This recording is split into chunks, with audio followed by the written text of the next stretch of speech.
Well, hey, good morning, everybody, and welcome to another episode of Take a Stand with your host, Tracy Wilson. And today I am joined by a very special guest.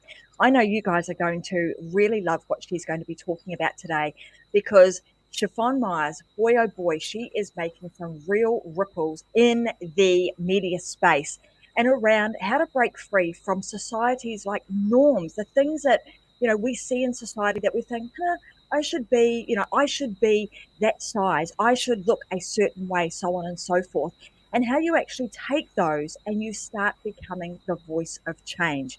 This wonderful woman that I have got with me on the show today has done exactly that. And in this show, I am going to attempt to kind of like get as much information from her in a really short space of time to try and unpack everything that she's done over her adulthood and even in her childhood to get to the point that she's at today, where she's really helping women all over the world really be confident in their own skin and take them on a journey of self-discovery so that they can show up every day being their best selves. So I want to say welcome to the show, Shafonne. It's fantastic to have you here. And I'm so pleased that you are here to be able to share your story. Welcome. Thank you so much. I'm super excited. And I think it's so fitting because literally I was like, oh, I'm coming to a podcast. And then you're like, no, it's actually a video. I was like, even better because we are fresh faced. I just put on a little lip gloss. So we are coming as we are and we are being comfortable in our own skin. Yes, I love it. That's exactly right. I love it when guests actually turn up like that. Hey, I'm going to do a podcast. I'm going to do a podcast. It's only audio, so therefore I'm in my pajamas and my slippers. And Trace goes, actually, it's a video. And they kind of had this moment of freaking out, but not Shafonne. She was like, okay, no worries. Nope. It is what it is. I'm here to show up and just be me, and I absolutely love that. So let's kind of give everybody that, because one of the things I was telling Shafonne about, and you guys know by watching the Take a Stand show for a number of months now, that this show has been a result of a book that myself and a very good friend of mine, Vicky Helm, wrote called The She Myth. And inside of this book, initially we talk about like all the myths that we, as women grow up with, or stories that we are told. Let's call them that, like the stories that we are told. You're too fat, you're too thin, you're not smart enough, you're not pretty enough, you're not fast enough, you're not whatever, you're not, are associated with that. And as we grow up, we kind of start to almost like collect those labels or myths, as we call them, collect those labels. And often if we don't see them as a myth, we see them as truth, we can hang on to them for a very, very long time. So in the book, we talk a lot about how you can let those go, that understanding that they are simply a myth. It is just a story that you've been told, a story that you're continuing to tell yourself, and how you can let that go. And then we continue to talk about how you can now stand in your purpose and use your inner genius to now become a CEO, a very powerful CEO, just as Shafonne is in what she's doing with the Pretty Pear Bride movement. And she's going to tell us a lot more about that very shortly. But as I was telling her that, and as we were looking for guests for the show, Shafonne stood out because she is somebody who is really standing up and standing firm on what she believes in and standing out in a lot of ways. So let's kind of unfold this now that we're, as a young girl, Shafonne, what were some of the myths that you were told that as you have grown up, you've realized that's totally not true?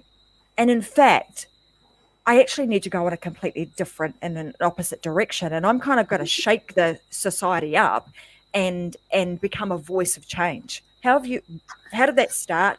What's happened to make that kind of come to life? I think it's very interesting because being a plus size woman, I was a plus size child. And so I grew up always being the bigger friend of the group.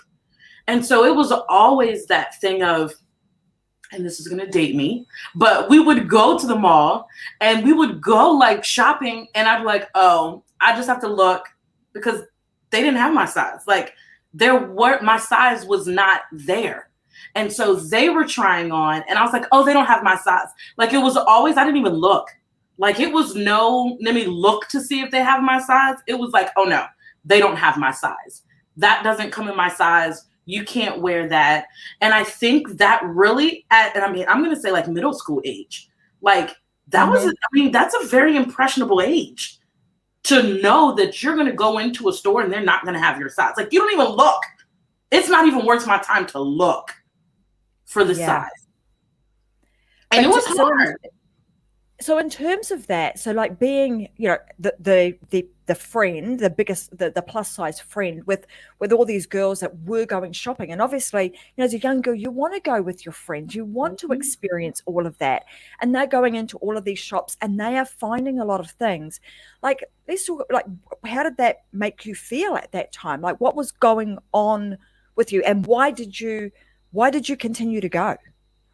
I think the thing is internally, I was at the point of, why? Am I less than? Am I someone who doesn't deserve it? Am I not worthy of being able to go into a store and find, and I'm going to say it like in the, because we could go to stores and find it, but it wasn't the trendy stores. It wasn't the stores where it was like, you know, where you shopped. It was like I had to go to a different store, which was not the store. So I think it was a lot of the worth, like really digging into the aspect of, I'm not worthy of having my size in the store. And then as I got older, I started realizing, hold on, but all of these people love me. All of these people see me. All of these people care about me. And when you were talking about the story, I had to turn the story around. I had to realize, one, it was a story, just as you said. I had to realize it was a story. And then I had to turn that story around. And then, what am I about to, probably 25-year high school reunion soon. Lord, I just dated myself. But everyone was like, Shafonne, we never noticed that in high school about you, because I had made that change in myself. And I realized that I was worthy. I just might have had to go to a different place. I just might have had to look a different spot, but I was still worthy of it. And I didn't listen to those stories. But as you were talking, I was like, oh my gosh, and they're powerful. Those stories can be powerful in your head. Yeah, absolutely. And if you don't get to a point where you realize that, hey, this is just a story that I'm allowing to replay over and over and over again in my head, that it can take hold of you and really, you know, start to shape the woman that you are. And obviously you at one point has gone, do you know what? That is just a story. I'm recognizing that people love me just the same. I'm showing up. I'm being Shafonne. They love who I am. So just embrace that and run with it. So we kind of fast forward a period of time, because I know, you know, your entrepreneurial journey has really, like, that story that you just told about being that young girl and going into shops and looking around and going, here's nothing in this shop that's going to fit me. You know, and then getting into adulthood and maybe doing the same thing. When was that moment when you realized, hang on a minute, it doesn't really have to be this way? And is there something I can do about it? I think I did notice it probably in high school, but I didn't really act on it. Like, I started noticing, like, hold on, I'm okay. Like, I'm okay. But I didn't really, really notice it until I got to probably when I was getting married. And it was the part of looking for the dress. It literally, I'm going to be honest, it was like a PTSD, because it sparked when I was in that middle school. It sparked that time when I couldn't find what I was looking for, when I couldn't find that dress, where I had to go to a special shop. I couldn't just walk into a store. And it kind of brought up a lot of emotions for me. But I then realized, like, hold on. In high school, I couldn't necessarily be the change. I mean, I felt like I was a change because I was the person that was the confident person. So in my mind, that was the change. So they saw someone who was bigger, who was plus size, but was still confident and was still raising, you know, asking questions and being full. Because it's, when you're in high school, you're kind of, if you don't look like everyone else, you're made to think, oh, I can't ask questions. I can't talk first. I can't raise my hand. I can't, like, it's a lot of stuff that societal norms make us think that we're less than. And so when I got to the age where I was planning my wedding and I was like, no, I need to make a change. Like, I need to step forward and be the space that I'm looking for, be the creator of what I'm looking for. And then that's when I kind of came into, I was wedding planning. I created the blog that I have. So I think that is definitely when I made the change, because I started thinking about that middle school girl and shopping and not being able to find anything when I was dress shopping. You know, what I love about your story is not only is it sort of that story of, gosh, you know, growing up, having those moments, I don't, not feeling worthy, but then going on and actually doing something about it. It also shows women that, hey, when there is a problem, when you're feeling a certain way about something, you can choose to kind of try and squeeze into the societal norm and take every diet and do everything to try and be that. Or you can go, hang on, there's, you know, if I'm feeling this way, there's probably millions of other women out there that are feeling the same way.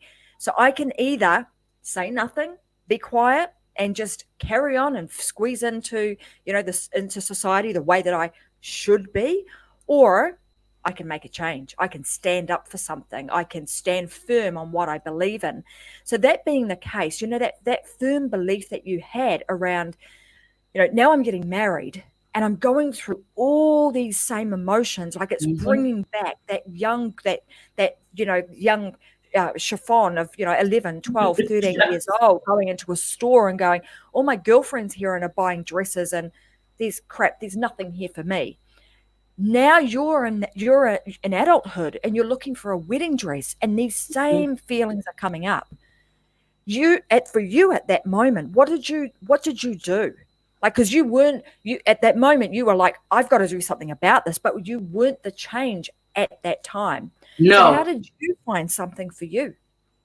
I think that was that point where I noticed it, where I had that flood of emotion and I was like, hold on, this is middle school Shafonne. Like, these are emotions of middle school Shafonne coming back up.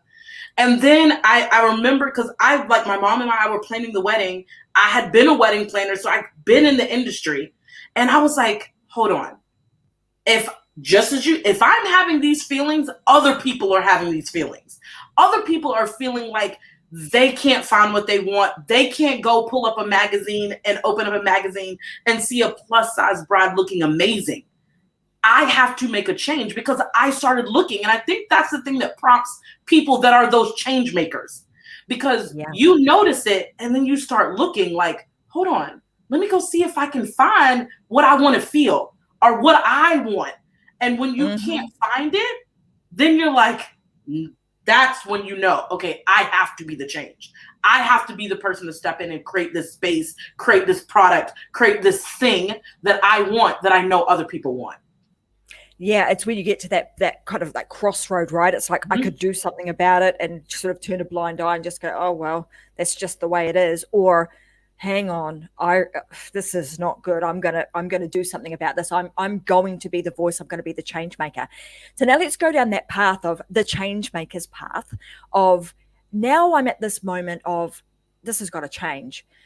Already being in the industry, how did you, like, what thoughts and what process or steps did you then take to go, I now want to be the change in this industry.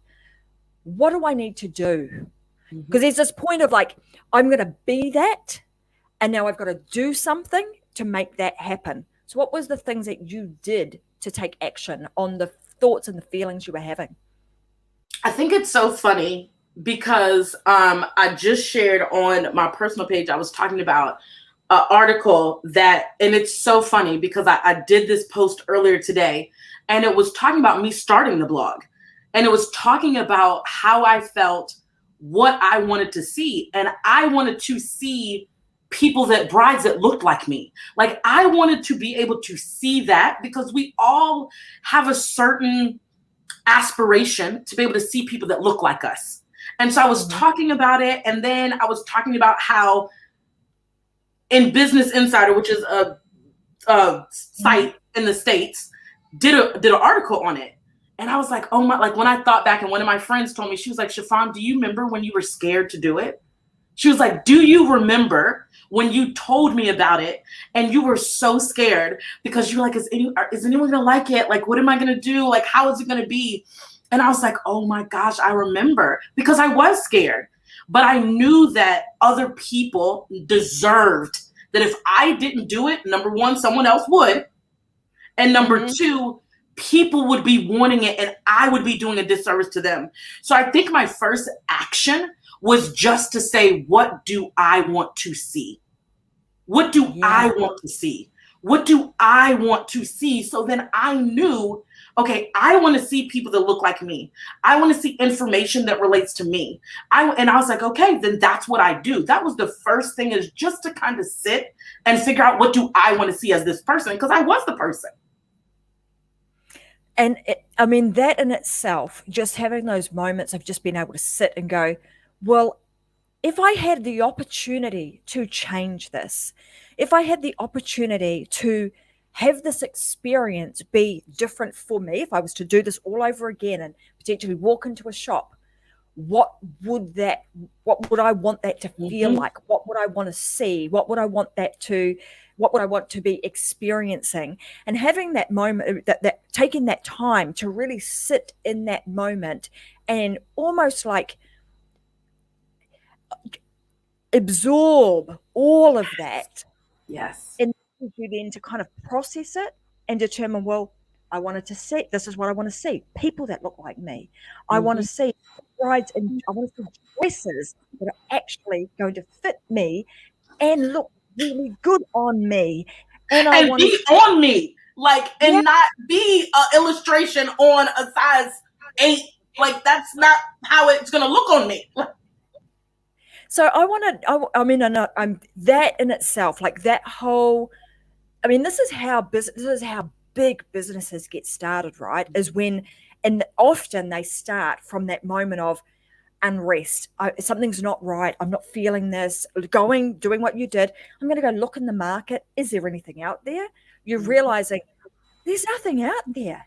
There's nothing. There's no place for me to be able to go. So I need to create that space. So I loved that whole process that you went through. Now let's talk about that moment of, taking you back to that blog and that the time where you were like, okay, I want to do this. I've realized, or I've made a conscious decision. I have made a decision that this, and a commitment, this is what I'm going to do. But I'm scared as hell at the same time. Like, what are people going to say? Am I going to be, are they still going to continue to judge me? I'm now going to put myself, like, yeah, I'm Shafonne. I'm comfortable in my own skin. I'm me. Take it or leave it. But now, it's a game changer, because now you're going to up the ante. You're not just like in the schoolyard putting your hand up saying, hey, miss, I've got a question. You're like putting you smack bang on that stage for everybody to see. So how did you move through that? What were some of the things that you did to prepare yourself for that much bigger stage and being in the spotlight? I love this question because, first off, I want to be completely honest. When I first started Pretty Pair Bride, I did not make myself the face of the company per se. So when I started it, I just strictly and I started it in 2011, 2010. So we didn't have social media. So there was not this like forward facing. So when I started it, it was just about sharing images of brides. It was just about sharing content that was helpful for them. So you never even really knew that it was run by me. And I would say about 6 years ago is when I took the stance and I was like, okay, if I am truly embodying being comfortable in your skin, and it never was about being comfortable in my skin. It was about, I didn't think they wanted to see me. I thought that my audience was just interested in the pretty pictures. And they were like, no, we want to see the person behind. And I realized, like, if I am being a spokesperson and embodying being comfortable in your skin, you have to see me and realize that it's coming for someone who gets you, who feels you, who is and was you.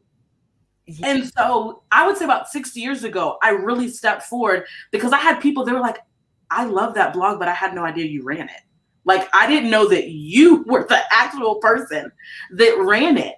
And so I think I had to get out of my own head about what I thought people wanted to see.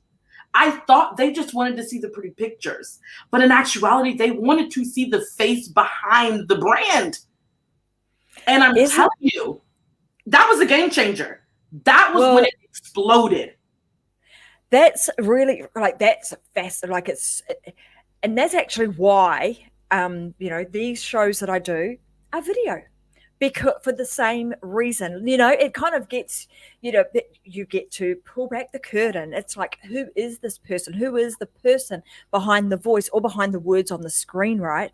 So having that, and it's really interesting because I think, you doing that 6 years ago was, like you call it, game changer. It was a game changer for that time, because back then you kind of was okay to have, I'm going to call it, a faceless brand. Yes. It was okay to do that. Why? Because society said it was all right. You just popped up a website. You could put on pretty pictures because that's what people wanted to see. Yeah. But now people are wanting to see. So how did you get to the point where you realized, they actually want to see me? They don't just want to see these pretty pictures, and I need to step forward and be the face of this brand. Like, how did that come about? Was it a customer that said that, or what happened? I think it was the point in time where, and kind of to set that landscape, and like, it was, people were used to seeing faceless brands. Like, they were used to being like, oh, that's their logo. Like, I don't know who actually runs it. I just always just see the logo. But I think I started realizing that, especially with my demographic, because the demographic is so wrapped up in feeling comfortable in their body and being able to be seen and visible, I realized that, hold on, I'm going along and doing the thing that everyone else is doing, but I'm doing such a disservice to my audience. Because they're not seeing the person who runs the company, and they're not seeing the true embodiment of what it means to step forward and be visible, which I'm teaching you how to do that on your wedding day, but I'm not doing that in my business.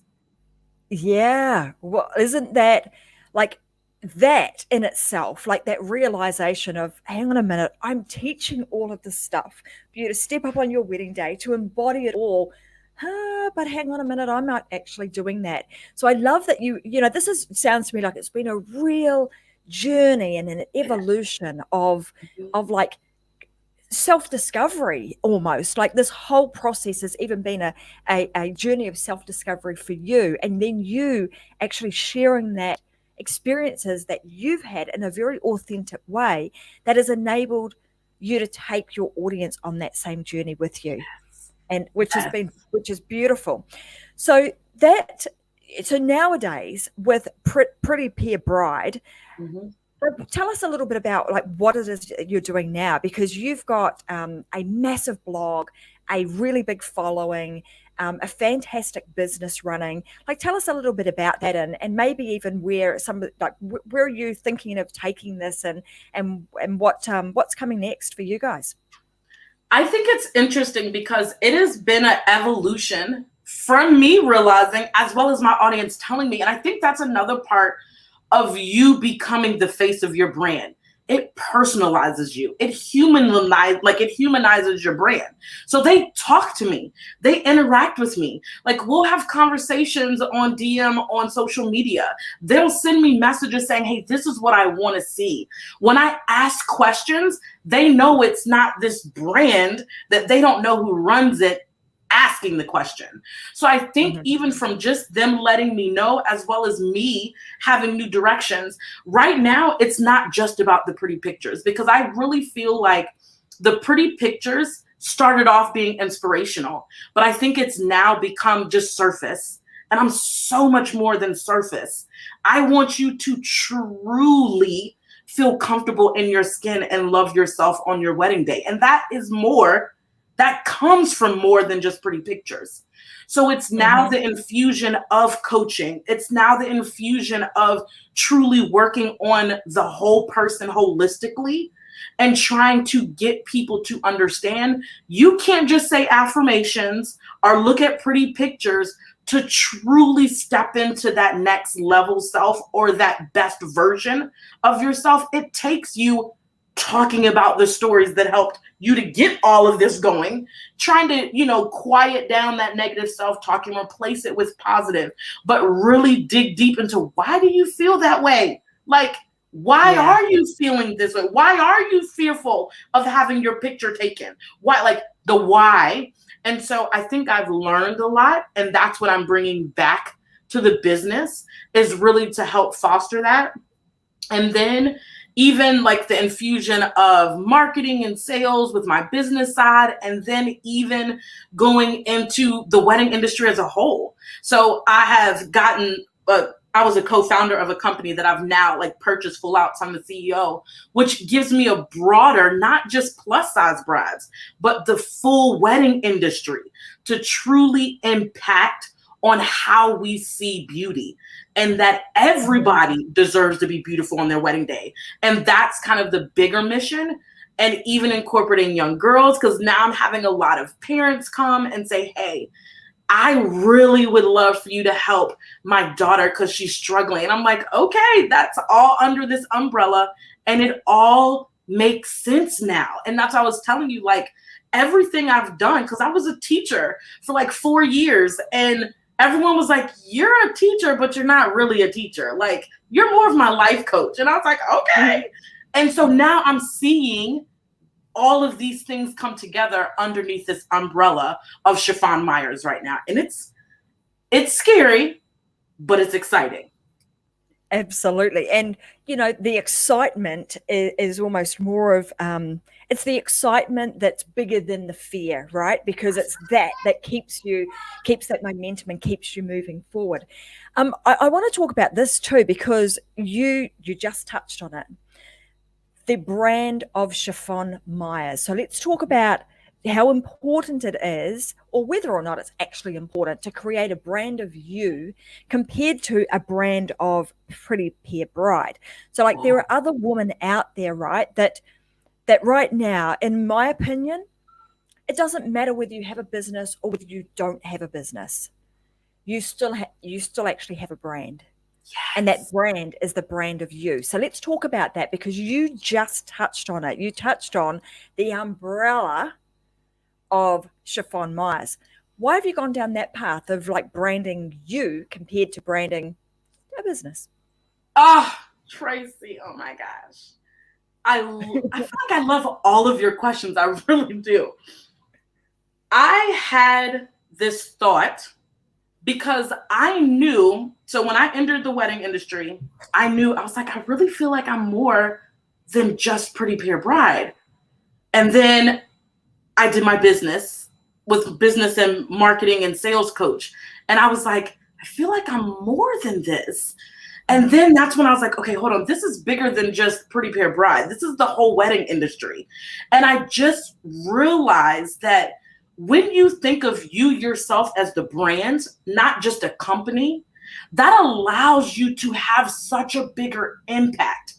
Because when we are brands of ourselves, we have all the different legs that come underneath us, that I'm still doing the same thing. So when I think of myself as, let's say, a success coach or a self-discovery coach or empowerment coach, whatever you want to call me, I do that in all of my different divisions. I do that with Pretty Pear Bride for plus size brides. I do that with Shafonne Myers Consulting with my business. I do that with Owl Society with my wedding company. I do that with my teams, with whatever that looks like. That's the beauty of a brand. You are not just held down to this company. I now am a brand that has all of these different companies that I can utilize all my talents in all of my different areas. And that's what I love about it. And that has been a realization. I'm going to tell you, Tracy, I'd say probably the past 2 years, maybe 3 years that I started seeing it out more than just Pretty Pair Bride. You know, and I applaud you for this because it's tough. Like, and a lot of people don't often think about, well, I'm just Tracy Wilson. I'm not really a brand.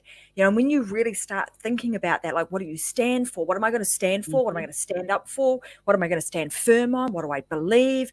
You know, what do I want people to, you know, what persona am I creating? Like, all of these things are the brand of you. And the beauty of you now, and this is something I teach inside of the programs that we run, is like when you create the brand of you, the Shafonne Mars brand, and you hit this so beautifully, is that it gives you flexibility. You're then able to be agile. You've got the brand of you. You've got all the different businesses or products and services that kind of sit underneath that, but it makes it so simple that, let's say someday, you know, you wanted to sell off a Pretty Pair Bride, no big problem.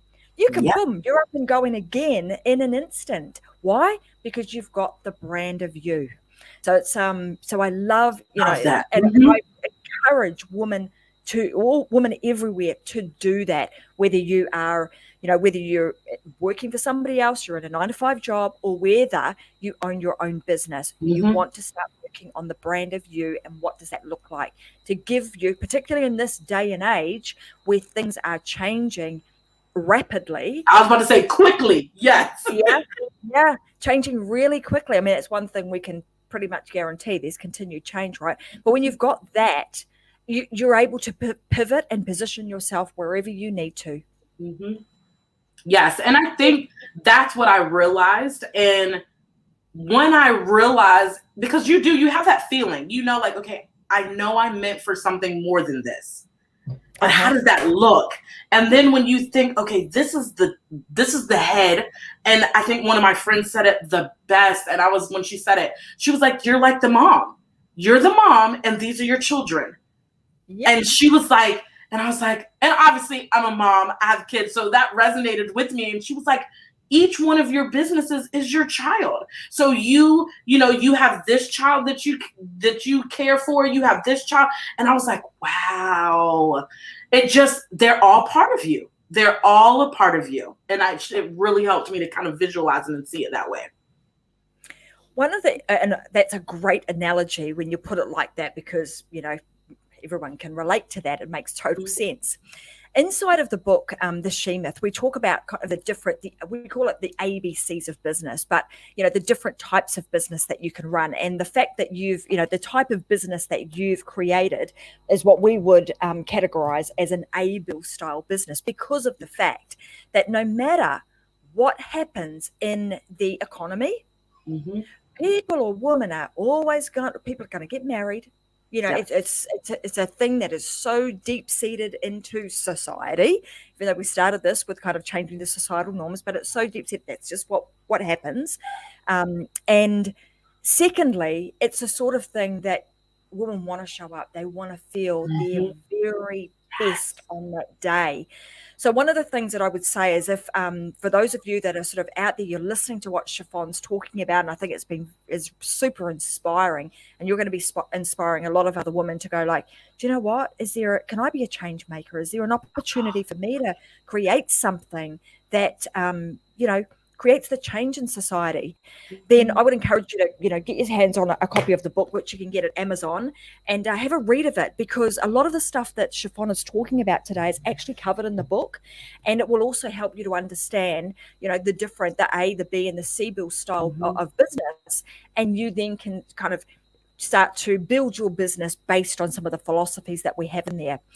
The other thing I wanted to ask you before we kind of wrap today up, Shafonne, is you are somebody who gets to work with women almost at their most vulnerable, on their most vulnerable day, right? It's like, you know, you're maybe several times leading up to that, you know, they're coming in, they're nervous. Is there a dress that's going to fit me? Am I going to find something? Everyone's going to have their eyes on me because not everybody wants to be in the spotlight. What are some of the things that you have recognized that are common I don't want to call them problems, but maybe myths that are myths Mm-hmm. that you're hearing these brides say on the regular, but you know they're just a story?